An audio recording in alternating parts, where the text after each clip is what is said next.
Good morning, Tampa Bay. What is going on? Welcome, Channelside in the morning, live on the Channelside Sports Network. You know me. I am Danny. Huge win for the Tampa Bay Buccaneers yesterday. We're gonna go into it. Wasn't pretty, but it was huge.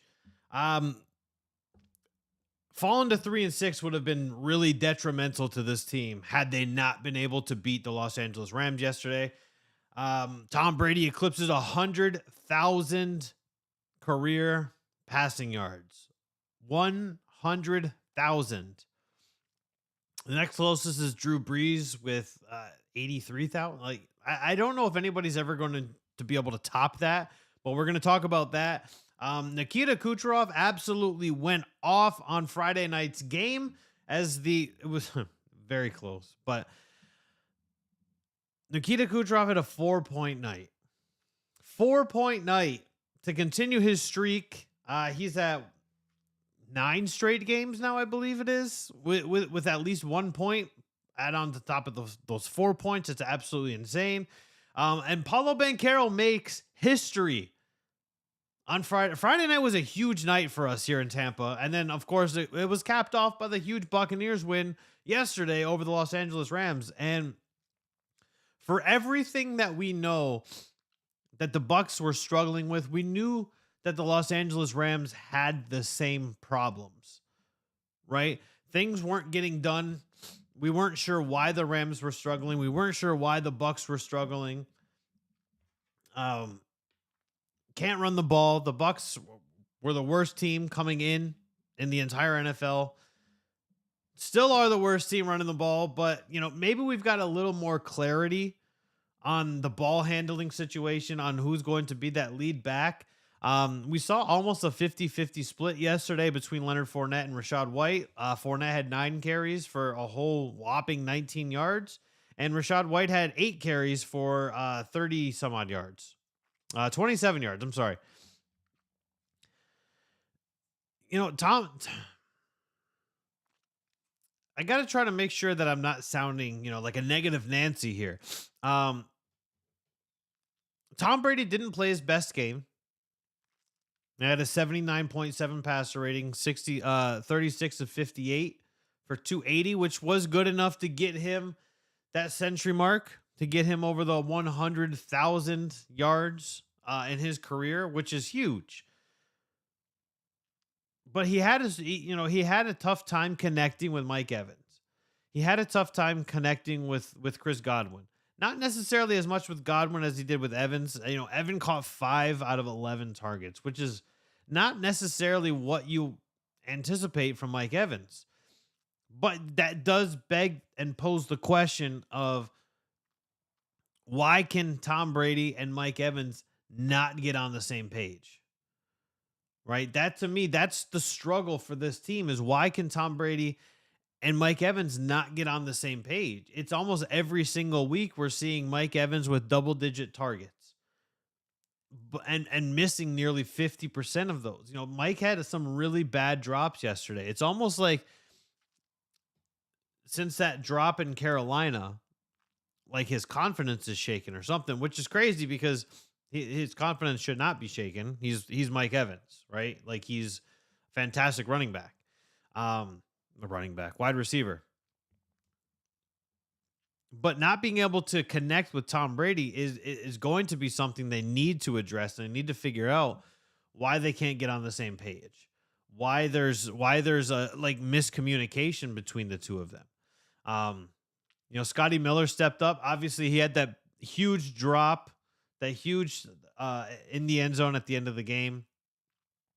That was his only drop all night. 8 targets, 7 receptions, 53 yards. Cade Otton stepped up huge. 5 receptions on 6 targets for 68 yards, and of course the score. I think the role player stepping up for me was the big takeaway, right? Is you saw Rachaad White average 3.4 yards. You saw Cade Otton have 5 receptions. Scotty Miller, 7 receptions. Mike Evans still had his 5. 5 for 40 yards? Not a great day at the office for Mike Evans, right? But that's going to happen. That's going to happen from time to time. You're going to have a bad day at the office. What I noticed is, the Buccaneers obviously still struggled tremendously.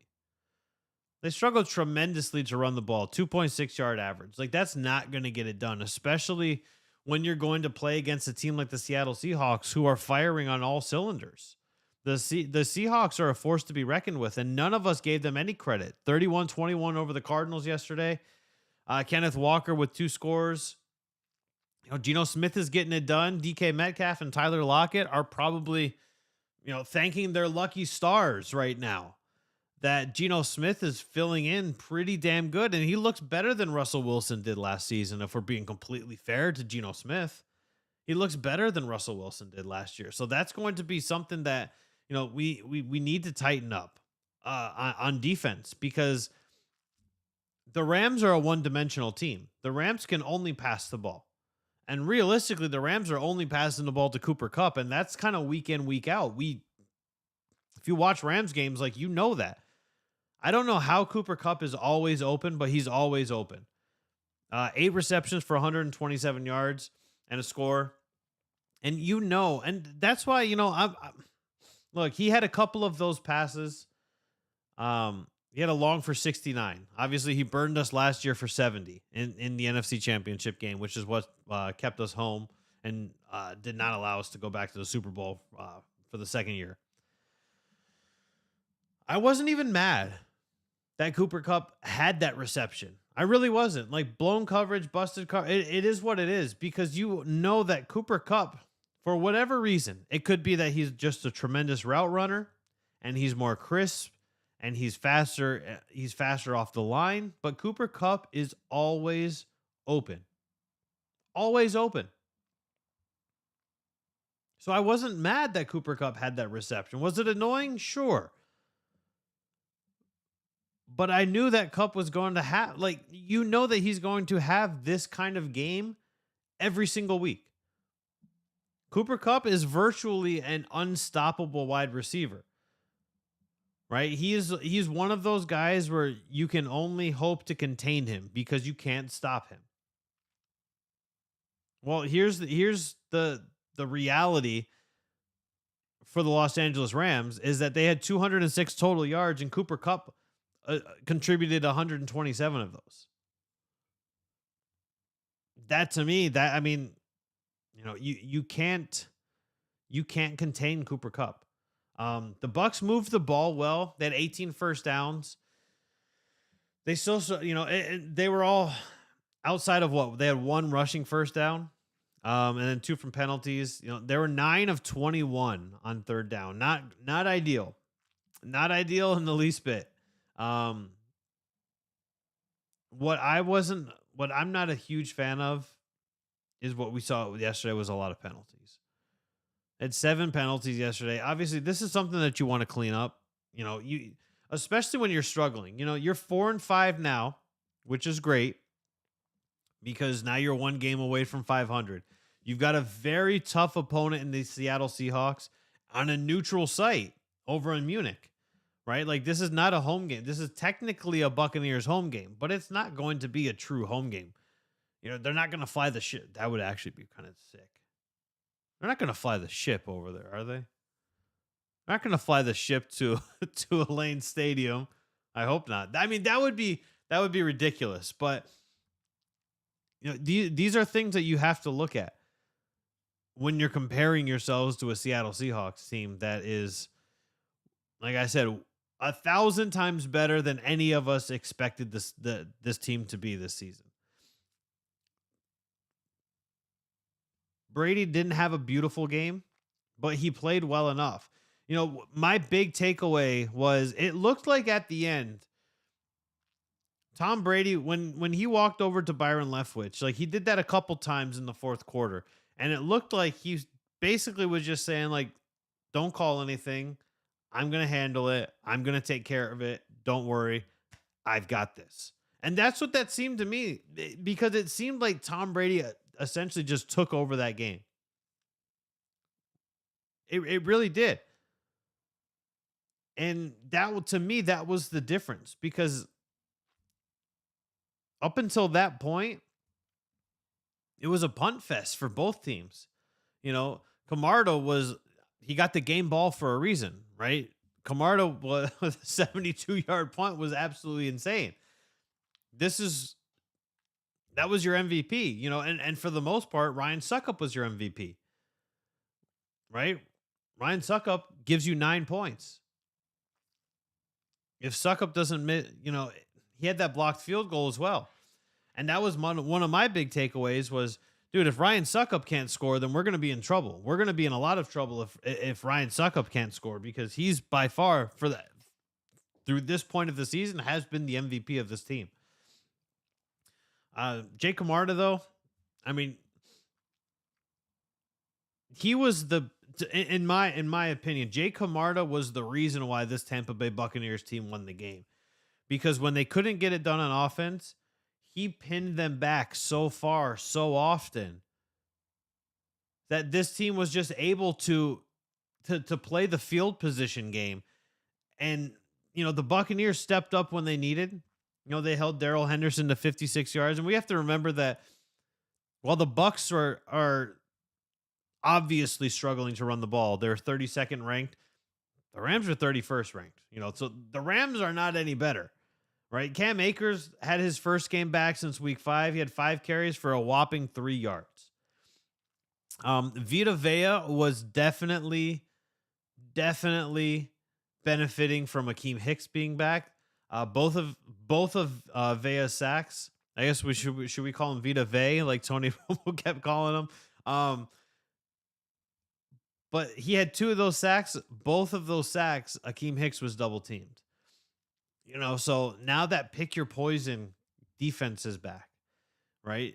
You know that you're going to have to double Vea or Hicks, or they're going to get to the quarterback. So now you start seeing this different dynamic of the defense that we haven't seen for the last 4 weeks because Akeem Hicks has been out. I know people are talking about, Akeem Hicks is he wasn't worth the money. He's stealing money. Whatever you guys want to say. But he showed yesterday why he is worth the money that they were giving him. We can talk about Ndamukong Suh and wanting Suh back or not having Suh. We could talk about that stuff all that we want. But at the end of the day, Ndamukong Suh doesn't want to play football. Ndamukong Suh is very happy where he's at. He's renovating his house. He's hanging out with his wife. He's doing all of these great things. And Ndamukong Suh doesn't want to play football. So we have to stop that. Oh, we should have signed Suh back instead of Akeem Hicks. Like, Suh had a number. The Bucs didn't meet that number. And he said, okay, I'll be a free agent. If somebody hits it, somebody hits it. If they don't, they don't. Nobody came with that number. End of story. That doesn't mean that, and Ndamukong Suh is a bum, but he just he wanted to hit his number. He stayed true to himself. He knew his worth. And now he's very happy not playing football. I'm sure the competitor in him is itching to get back on the field. I'm sure he would love to, I'm sure he'd love to get to the quarterback. But he's fine not playing football. He's made a lot of money. He's had a lot of great memories, a lot of great moments. He's a Super Bowl champion.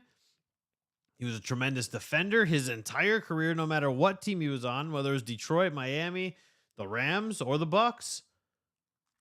Tremendous career. But this is why I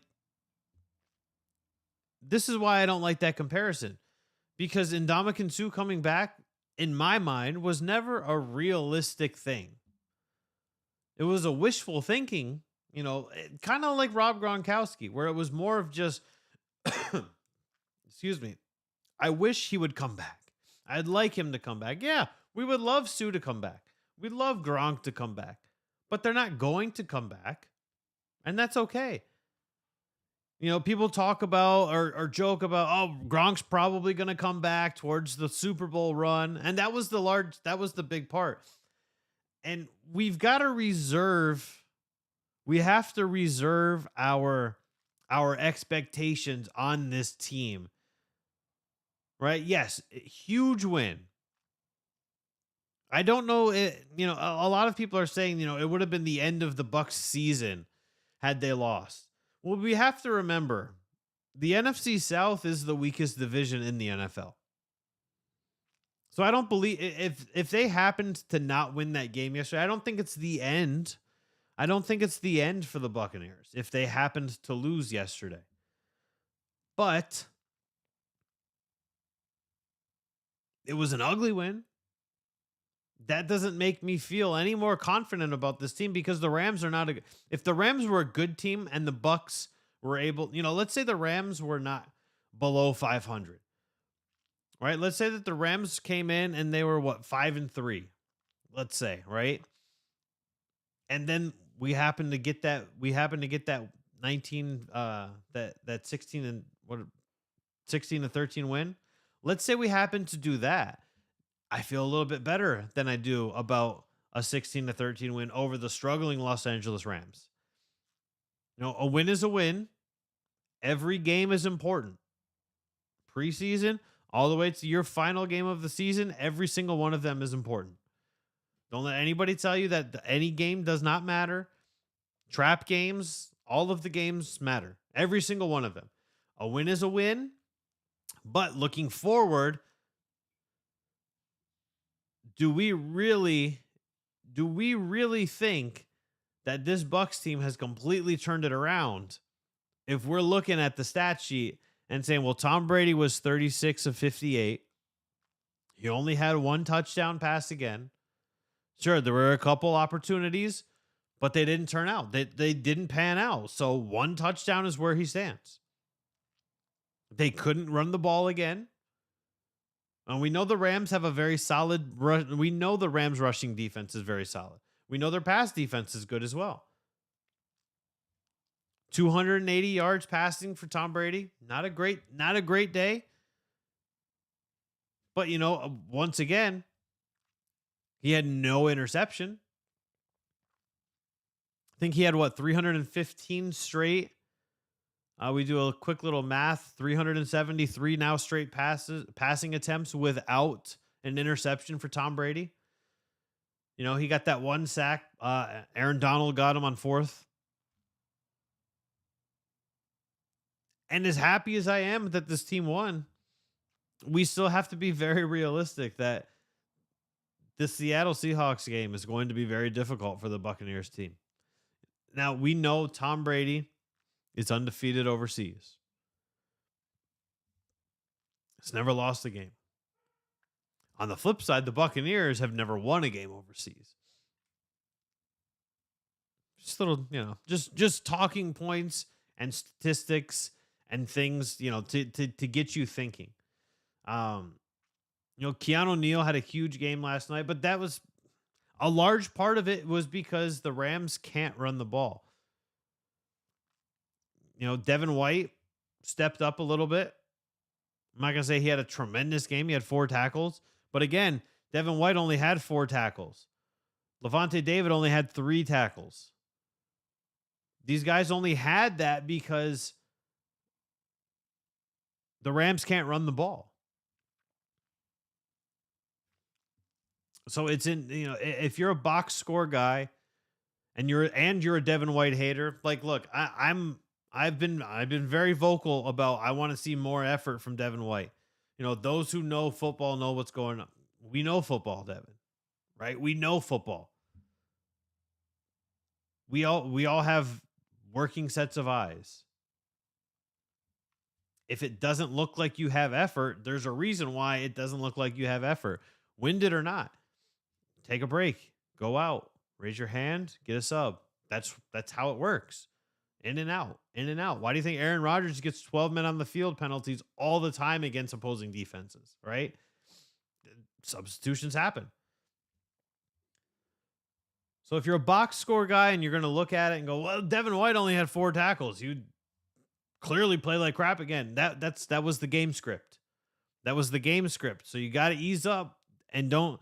This is why I'm not a fan of that, of using the box scores when you're trying to make your arguments. Look, I could talk about Tom Brady being 36 of 58 all day long. Not a good that's not a good number, right? It's not a good number. But how many of those were drops? Scotty Miller had one drop. Mike Evans had at least 3 drops. Julio had a drop. Chris Godwin had 2 drops. Like there were a lot of catchable passes that wide receivers just did not haul in. So if you're looking at that 36 to 58 and saying, "Man, Tom played like crap." Not necessarily. He didn't necessarily play like crap. And for the offensive line to have held up the way that they did, you have to be impressed. You have to be impressed with the way that they held up against Leonard Floyd and Bobby Wagner and Aaron Donald and Ashawn Robinson. That is a solid that's as solid as of a defensive unit as you will see in the NFL. And the Buccaneers were able to hold up and stop them. Or not no. I mean, they only got to Tom once. So I mean, for the most part, they did stop him. Stafford got sacked 4 times. Say what you want. The defense stepped up. They played well. I'm not concerned about the. I said this at the beginning of the show. I'm not concerned. I'm really not. I'm not concerned that Cooper Kupp had 8 receptions for a $127. I'm not concerned about that because Cooper's going to get that every game. Cooper does get that every game, and it doesn't matter who's on him. It doesn't matter if he's double teamed, triple teamed. He's always open. He's always wide open. What did they say? Who was that? It was Chris Hogan on the Miami Dolphins. Do you remember watching Hard Knocks with Chris Hogan way back when he was trying to make the team? And they used to call him 7-Eleven because he was always open. I mean, that's essentially what Cooper Kupp is. And it's not a lack of respect for Kupp. It's not a lack of respect for Cooper Kupp because defenses are playing. They're game planning. They're scheming against slowing down Cooper Kupp, but you just can't. What? I think the big gaffe for the Rams was late in that game when the Buccaneers were still down by. What were they down by 4? Was playing that soft zone defense. Tom Brady just picked that defense apart, and it wasn't even. It didn't even look difficult. Scotty Miller in the slot, open in the middle of the field all day long. Cade Otton down the sideline all day long. And it was rinse, wash, repeat. And you would think that, hey, Raheem Morris is a very good defensive coordinator. Sean McVay is a very smart guy. You wonder why were they running such a soft zone defense? And it wasn't even like a bend but don't break defense, right? Like they were allowing 5 yards, 5 yards, 5 yards, 6 yards. They were allowing these little tiny chunk plays that were just driving the Buccaneers down the field. Like I said, that to me that's also when I noticed Tom Brady was looking at it going, hey, I've got this. I'm going to call it. I'm taking control of this team. I'm going to march this down the field, and I'm going to go win this damn game. And it was fantastic to see these press conferences. It was fantastic to talk to Todd Bowles after the game. See the jubilation on Matthew Stafford's face. See the jubilation on Tom Brady's face. And it was just it was great to see this losing streak finally get halted. But then you've got the Seattle Seahawks looming right over your shoulder. They're staring you right down, looking, going, hey, we're a hell of a lot better than anybody thought. You're not even going to play at home. You're playing in Germany. Are you ready for this? And it's going to be, look, this game, which a lot of us were upset. I mean, a lot of us were, when they announced the overseas game of the Seahawks and Buccaneers, a lot of us, including myself, a lot of people were like, but why is this the game? Why we don't want to watch. We don't want to see the Seattle Seahawks get obliterated by the Buccaneers. But my, how the tables have turned. It's still not a sexy matchup, right? It's still not. If you're watching, let's say the Bucks and Rams, right? On paper, this is a great matchup. In reality, this season, not a great matchup. And we saw it yesterday with 718 punts yesterday. And it's not a great matchup. But on paper, it's great. On paper, the Seahawks and Bucks was a terrible matchup because the Seahawks had already traded away Russell Wilson. You're looking at it going, do we really have to watch Drew Lock or Geno Smith and the Seattle Seahawks team whose defense was terrible last year, whose offense struggled last year? Do we really have to watch this? But now all of a sudden,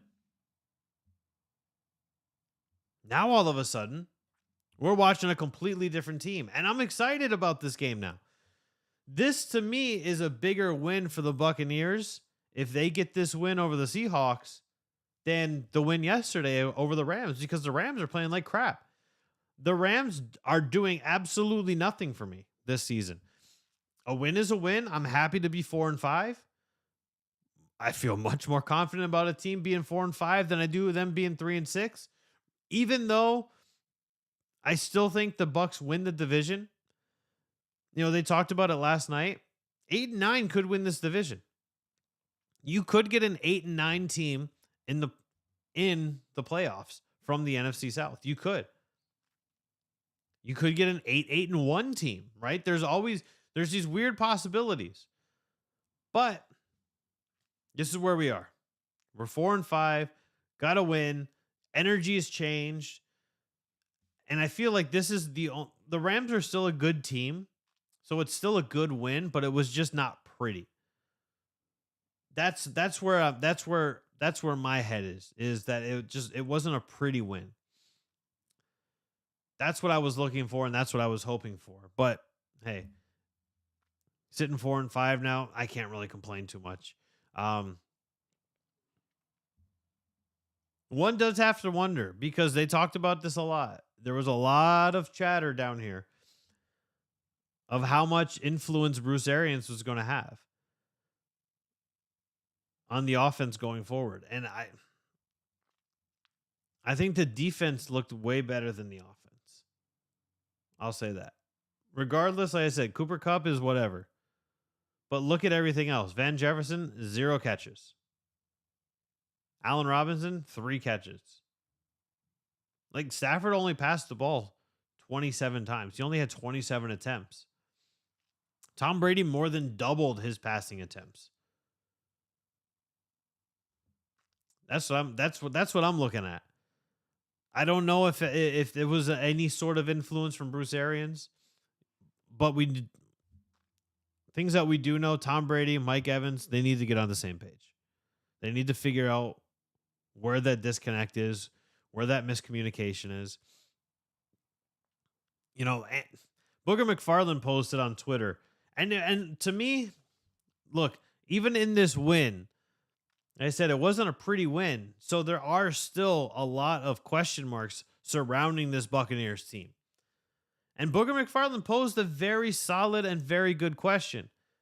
It's like, what are the Bucs doing during the week? Are they actually practicing? Tom Brady is always looking confused at his wide receivers, like somebody doesn't know what they're doing.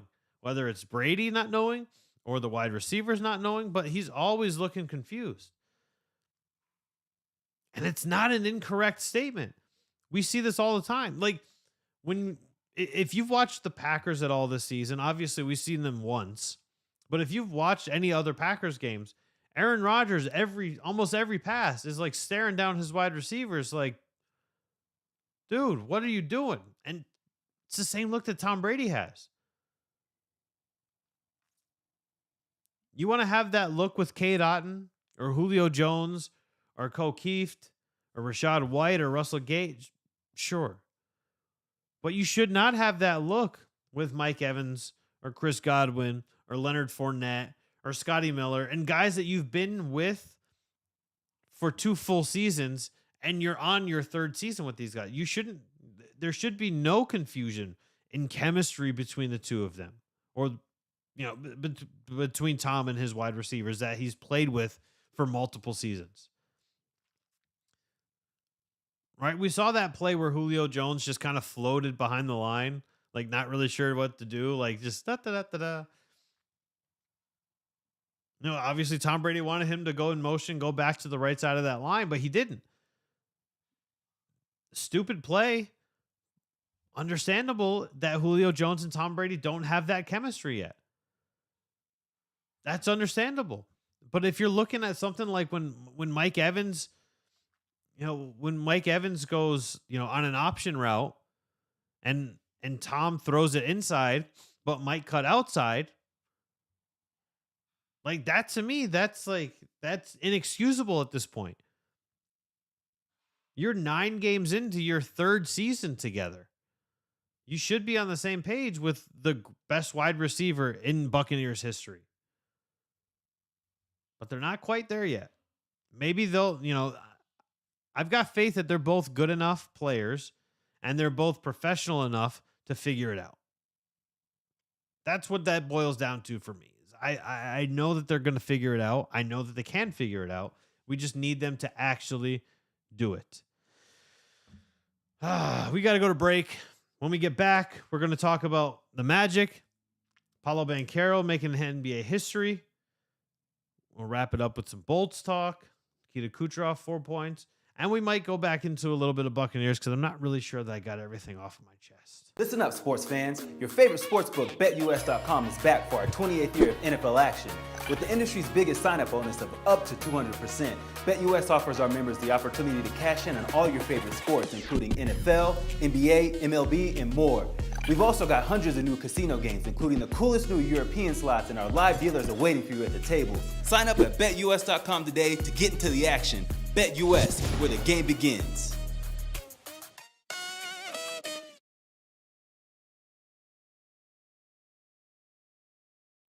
Hey guys, it's Danny for BetUS.com.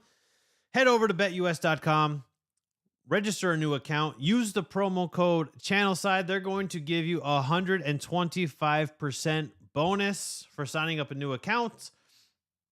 30 years in the business, one of the most trusted sources online. Of course, we can't actually use DraftKings and FanDuel and things like that in the great state of Florida, even though we passed it last October.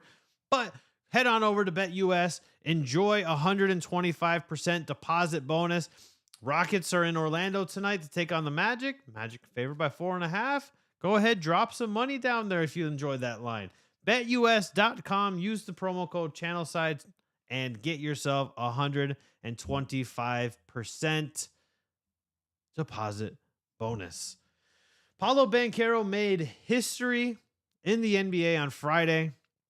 He is the second ever teenager to record 30 plus points and 15 plus rebounds in a game.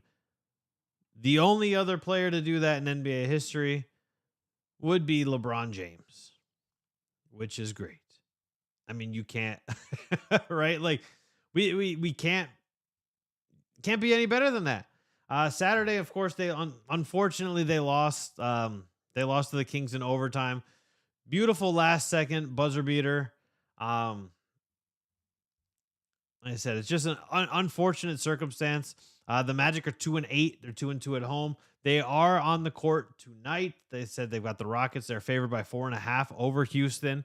So we can kind of get that Jabari Smith Jr., Paolo Banchero matchup that you got to remember, Jabari Smith was on the radar for the Magic for a little while. So this was something that you were looking forward to seeing. Obviously we won't see the Banchero and Chet Holmgren matchup this season, but we do get to see the Jabari Smith. He worked out for us. And for a long time, it was viewed like, hey, this is going to be your guy. Jabari Smith is going to be your guy. I think if we're watching the game, I don't know if you guys remember it from Saturday night, because obviously, we could be Bucks heavy. We talk about this a lot. Not a lot of bench contributions. There was not a lot of support from the bench. Um, you had what? 13 points off the bench. That's not good. Mo Bamba didn't play, Caleb Houston didn't play. That could have played a little bit of a factor. Terrence Ross came off the bench, played 16 minutes, didn't score. He was over for 2 from the field, which is a weird dynamic to see Terrence Ross only take 2 shots. Obviously, we know he's being worked back in. Jalen Suggs kind of struggled. I think that was a large part. He had 7 assists, which was great, but he struggled 2 of 7 from the floor and only 6 points. That's not necessarily what you expect from Jalen Suggs, but that's also kind of game management, right? Like Banchero had 33, Franz had 31, Dell had 17, Bull with 23. Bull, I'll tell you what. We talk a lot about Wendell Carter Jr. coming for that most improved player. Bull might give him a run for his money, man. Bull was 10 of 11 from the floor, 23 points, 7 boards, 2 assists, plus 10 on the floor. Like, Bull is giving... I can't be any more stoked than I am right now for Bull right now. I mean, I don't think any of us expected that. He's averaging 2.3 blocks per game. I'm not sure. I'm not sure where that actually lines up in the league. Let's see where that lines up in the league, because he's 4th in the league right now. Zubac and Brook Lopez are tied with 2.6 per game, and then he's tied 2.3 right behind Nick Claxton, who's averaging 2.4 blocks per game. Bismack Biyombo is also tied with Bull at 2.3. But I mean, guys, this is a huge step, because we were always talking about an experiment with Bull, an experiment with Mo Bamba. Are these guys going to develop? There's a lot of potential, especially with Mo Bamba, right? There's a lot of potential. Who would have thought that we were going to see this? Who would have thought that we were going to see this from Bull? He's averaging 11.6 per game, 7.2 rebounds. Again, the 2.3 blocks. His player efficiency rating is a 22.5, which is 24th in the entire league. I mean, I'm excited for what I'm seeing from him. We knew what to expect from Banchero, or we knew what we thought we were going to get with Paolo, right? I think that's more of a fair statement. Is we knew what we thought we were going to get with Paolo Banchero. But we didn't know that we were going to get this from Bull. We knew that we were going to continue to see a positive step in the right direction for Franz Wagner. We knew that we were likely going to see Wendell Carter Jr. take another leap forward. We knew that we still had question marks about Mo Bamba. We knew that at some point we can expect to get Jonathan Isaac back. We had high hopes for Jalen Suggs and Cole Anthony and Markelle Fultz to be a very solid backcourt. But we didn't expect this from Bull. And that, to me, is huge. It's absolutely huge. And, I feel like I'm overshadowing Paolo Banchero making NBA history and being only the second teenager to ever score or record 30 plus and 15 plus. But it's just one of those things where you're like, man, like this is super impressive, right? It's color me impressed. Banchero's 21st in the league, averaging 22.9 points per game.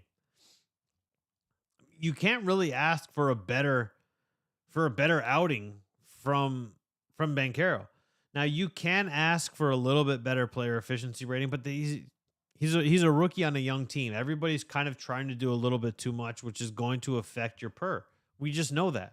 We know that remains true, and that always has remained true.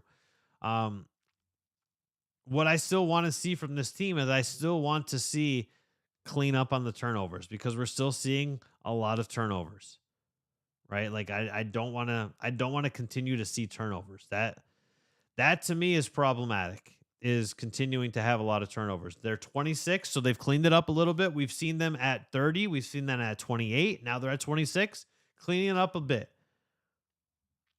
Jamal Mosley talks about it all the time. We got to protect the ball. We have to protect the ball because those are empty possessions. You turn the ball over and you allow them to score. Now you're talking about a potential, 4-point swing. Could have gone 2 your way, but now it went 2 their way. And that's the name of the game. It's a game of runs. But we want to see them.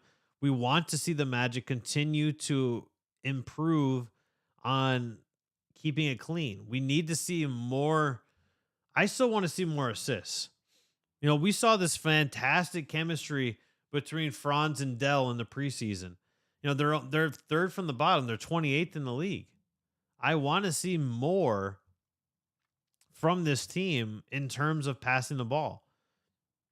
I talk about this all the time, and I sound like I'm a AAU or high school coach or whatever. But when you're making that extra pass, A, you're going to negate a turnover, and B, you are going to get another assist likely because you're going to swing the ball around to now who's an open shooter, take the shot, boom, done. There you go. There's your extra shot. There's your cleanup of your turnover, and now you've converted that turnover to an assist. That's the way that I look at that, is make that extra pass. And like I said, I know it's a young team. They're all trying to do a lot. I still don't like that they're kind of living and dying by the three. Right? The worst shooting team in the league from three is the Los Angeles Lakers at 28-4. And what's the Lakers' record right now? They're 2-7. Basically the same as us. Except the West is arguably a harder conference. The Magic sitting 27th at 31.1. Bull is playing great.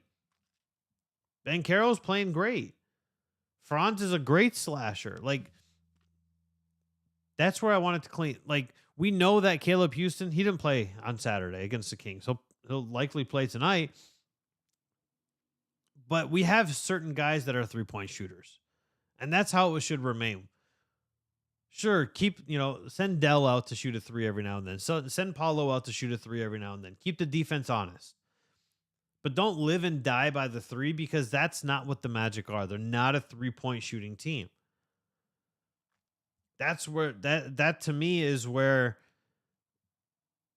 on offense you're kind of losing it, right? That to me, that's where you're losing. That's where you're losing possessions, is if you're not turning the ball over, you're likely shooting. You're likely shooting a 3. Because if you're sitting with one of the bottom 3 in 3-point percentage, that's not where you want to be. Now, what they are is 6th in rebounding, which is great. Averaging 46.2. They're just behind the Lakers at 46.4. I mean, the Bucks are cleaning up the glass at 51.8 rebounds per game, which is absolutely bananas. But they're cleaning up. They're boxing out. They're playing. They're grabbing boards. And a lot of it has to do with size, right? This is a very tall team. It's a tall team. You've got Bol, you've got Wendell, you've got Paulo, and a lot of times they'll run with the 3 of those guys on the floor at the same time. Jamal Mosley is still adjusting his lineups, and he's still kind of contorting, trying to figure out what are some strategic advantages that we can get. And I'm totally for it. I'm all for the things that Jamal Mosley does, because Jamal Mosley is he's a fundamentally sound basketball coach. He's a very good coach, and anybody that wants to tell you that he's not is kind of just being a hater. That to me, they kind of just being a hater. So we'll look forward to see what happens tonight when the Rockets come to Amway Center, and we'll see if the Magic can bounce back from that tough overtime loss. And like I said, buzzer beaters are going to happen. You can't get dejected about that, but we'll see what happens. And we'll go forward, and we'll see where this team winds up. Bolts off again tonight. They will welcome the Edmonton Oilers tomorrow. That game will be nationally televised on TNT. It's going to be a huge game. Obviously, Connor McDavid, Leon Draisaitl, always towards the top in every metric, at least offensively. Um, but to me, what I'm most interested in seeing is you've got McDavid, Draisaitl, and Cooch are your top 3 point scorers in the entire league, and we're going to see all three of them on the ice together.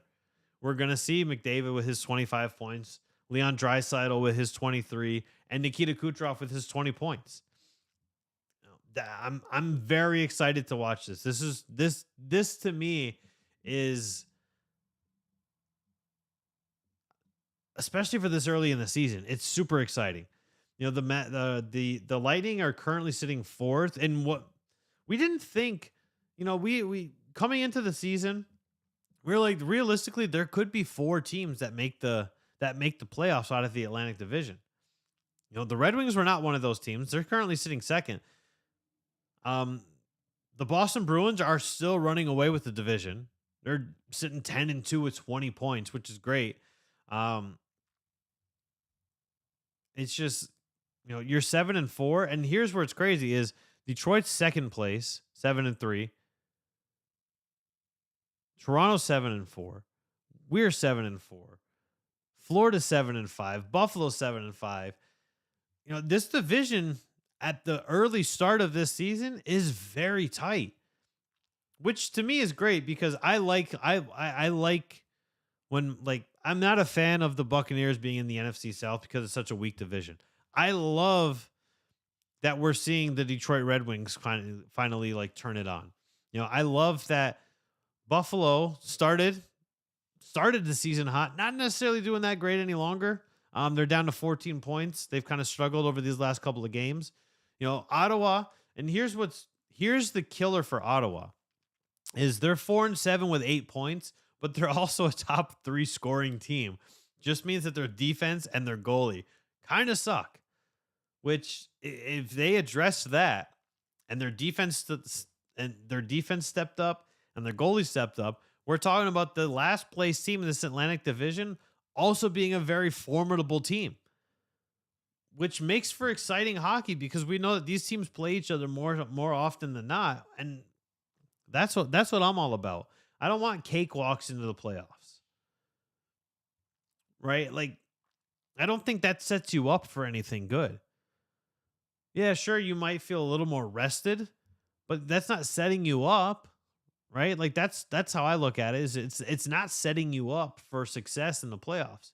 And we know that this Lightning team will win in the playoffs. They know how to win in the playoffs. But they finally, we're looking at a team, Tampa Bay Lightning team that started the season, they were 1-3, and now they're 7-4. That says all you need to know about this Lightning team. And by the way, their win against, or I'm sorry, that was their loss. Yeah, it was the loss against the Hurricanes where Victor Hedman was out. But this team is turning it on, man. This team they're getting it done. And when you've got the benefits of having somebody like a Nikita Kucherov or Steven Stamkos, or you can just go down the list. You've got Braden Point. You've got an embarrassment of riches. Nick Paul, Cirelli's coming back. Belmar, Sergachev. Like, you've got such a great roster across the board in all of your lines, and it doesn't matter what line is out there. Is you can feel comfortable with whomever is out there, with whatever line. If you're on your power play, if you're on your second power play line, you're still comfortable with where you are because this team is absolutely loaded. Henry and I talked about this when news of the salary cap rising came out. If the salary cap is going to rise by that much more money, this Lightning team, Julian Brisbois said in the offseason, like, our goal is to keep this team competitive and playing good hockey for a long time. If that salary cap does go up as high as they're saying, this team is going to be absolutely unstoppable for a very long time because they've already got so many of these guys under contract for such a long period of time. We're talking about Sergachev and Cirelli and Paul. All of these guys are under contract for 7 years? The proof's in the pudding at this point, guys. Like, it's just, it's ridiculous. So we're gonna see what happens with the Oilers tomorrow. I'm I'm just excited to be able to watch this matchup this early. I think that for me, that's really what excites me is being able to see this match. I'm very excited to watch it. That's what it boils down to for me is I'm just excited to watch the top 3 point scorers in the game play. You should be excited for it too. And of course, we hope for a Tampa Bay Lightning win. I think we'll have Henry on tomorrow. We'll kind of preview the game, see what we think as far as lines. Can you slow down McDavid and Draisaitl, or is it kind of like a Cooper Cup situation where you can't stop them, you only hope to contain them? We know that the Lightning are very methodical. They're kind of a lull you to sleep team, and the Oilers are ridiculously fast. This was the Achilles heel of the Lightning in the playoffs. This is why they won 7 games with the Maple Leafs and 7 games with the Rangers, and ultimately lost the Stanley Cup final to the Avalanche because their Achilles heel is that they're not a fast team. They're a slower paced team, but they're a methodical, fundamental hockey team. Sometimes you just get outskated. That might be what we see tomorrow in terms of just sure speed, but we'll see. It's very exciting. Um, I'm stoked for it. One thing that I saw, somebody commented to me, and as we wrap up here, I'm gonna bring it back full circle. We're gonna hop back on the Bucks train here. Somebody sent this to me, and they said, Tom Brady's now divorced. What if Tom Brady decides that this is not his last season and he wants to come back? And I've said this a couple of times where for me, I'm kind of over the Tom Brady, like, which is weird to say, but like I feel like I'm ready to move on. And not not in a slighting, not in a detrimental manner or a malicious manner towards Tom Brady, but I feel like I'm ready to move on to the next phase of where we're going to go with this Buccaneers football team. I feel like some of these guys, like Leonard Fournette, I can 100% say I'm fully ready. We can move on from Leonard. We can move on from Leonard Fournette. We don't need to have Lenny any longer. But Tom Brady's got such a salary cap hit next season. It kind of handcuffs this team. But after that, then it's after next season, we're kind of in the clear.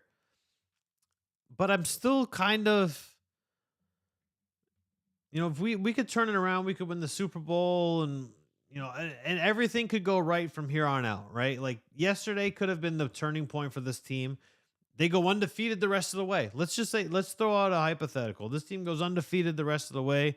They go to Arizona twice, which means they go back to the Super Bowl. And let's say that they win the Super Bowl. Does Tom Brady ride out on top, or does he come back again for another season? I kind of hope that he rides out on top because I want to see what this team can have going forward. We're coming into an era now where, Mike Evans is he's kind of reaching that pinnacle of his prime. He's just been in the league for such a long time now, right? Chris Godwin struggles to stay healthy, but we've got a good defense. The defense is young. We've got some offensive weapons like Rashad White, who looks like he's going to be every bit of special as we think. I just want to see and maybe it's because I don't know what happens after Tom Brady. Maybe that's why I want to see what's life like after Tom Brady. Like, we know that the quarterback's not here, but who's going to be the quarterback? Do they get a current superstar in the NFL to replace Tom Brady? Does Lamar Jackson, does that whole thing come to fruition? We don't know. Are they going to, where the Bucks were going into yesterday, they were 7th. The Buccaneers were 7th overall in the NFL draft. Right? Like now let's see where Where are the Bucks now? They went from 7th all the way up to 19th now, right? So that takes you out. The Buccaneers right now sitting at 19th. That takes you out of the contention to get like a Bryce Young or a CJ Stroud. And there's only two like solid quarterbacks. I know they're talking about the kid from was it Kansas State, Whistler, but he seems to crack under pressure. I don't know if that's the guy you want because whoever's going to come into this Tampa Bay team is going to have pressure up the ass. They're going to have stupidly high expectations, ridiculously high expectations. That's what's going to happen. Because you're still going to have a lot of pieces of a team that has won the Super Bowl recently, that was in the NFC Championship last year. You know, it kind of crumbled apart so far this year. Like I said, things could turn around. They could win out the rest of the season, right? They could be 12-5 to finish the season. Just throw that out, right? Just throw out a hypothetical. But you also have to be cognizant that, hey, Tom Brady's not going to be here forever. If they happen to go out, like Tom looked more revitalized yesterday than at any other point that I've seen this entire season so far. Like it looked like he had a fire on him. Tom Brady had a fire under him yesterday, and we saw it. We saw him take over the fourth quarter. We saw Tom Brady look at Byron Leftwich and basically pump the brakes, Byron. I'll take care of it. Don't you worry. This is what's going to happen, and we're going to make it work. So it's just such a weird dynamic to be in because you know the end is close. The end is going to happen sooner rather than later. You know, if you're sitting and you've got a quarterback that's in year 12, it's different. But you've got a quarterback that's 2 decades into his career, so you know that it's going to happen sooner rather than later. Tom Brady could be the ultimate competitor. But we have absolutely no idea what to expect from Tom Brady. We have no idea what to expect. Does he retire after the season? No matter the outcome. I feel like if the Bucks don't really go anywhere, let's say they get to the playoffs and they like lose first round, right? Losing a wild card. I feel like the competitor in Tom Brady's wants to come back. I feel like that doesn't sit well with him. He doesn't want that to be the lasting image of his legacy, right? Like walking off the field with his head down and his helmet in his hand. I don't feel like that's how he wants to go out.